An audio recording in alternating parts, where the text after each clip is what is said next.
Ate Kaito.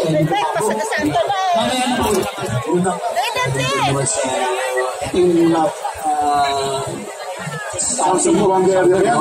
Sa buwang area, no? At saka yung Negros. Wala pa tayo na. Negros. At saka yung Iloilo City. Sabay po kayo. Siguro minsan nahihirapan tayong makatanggap ng signal eh.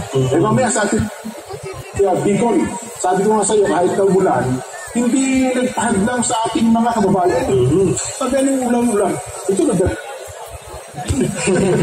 At nabasa natin itong connectivity, diba? Nako, kasi sa panahon ngayon, necessity na itong internet connectivity.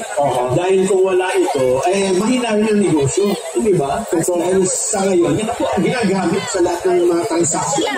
Kaya kung mahina ang internet connectivity sa isang lugar, diba, ganyan, dumami lang ang tao. Nagkaroon ng pag-gesture, hindi na magamit ang internet. Sasabihin ng mga negosyante, dapat ang maglalagay ng negosyo siya. Infrastructure natin. Digital infrastructure. Matindi. Yes. Nagpasalan tayo ng Vietnam ngayon. Sobra-sobra. Milyan. Samantala ang Vietnam, halos wala pang cellphone noon. Uso na cellphone sa Pilipinas. Totoo yun. Hindi yun.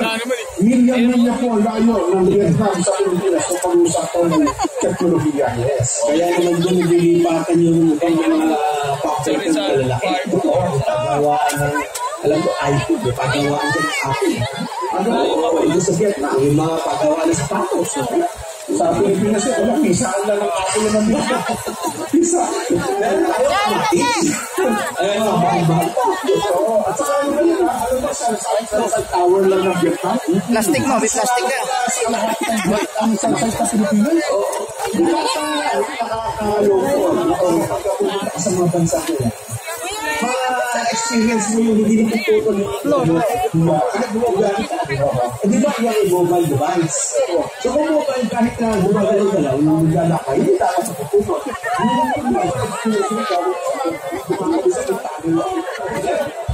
Ulitin ko lang po, lahat po ng lalaki sa paging area, hindi na po kami tatanggap ng mga nagpapabati po ng birthday or shoutout. Lahat po yung mga hinahanap lang po ang i-entertain. Sa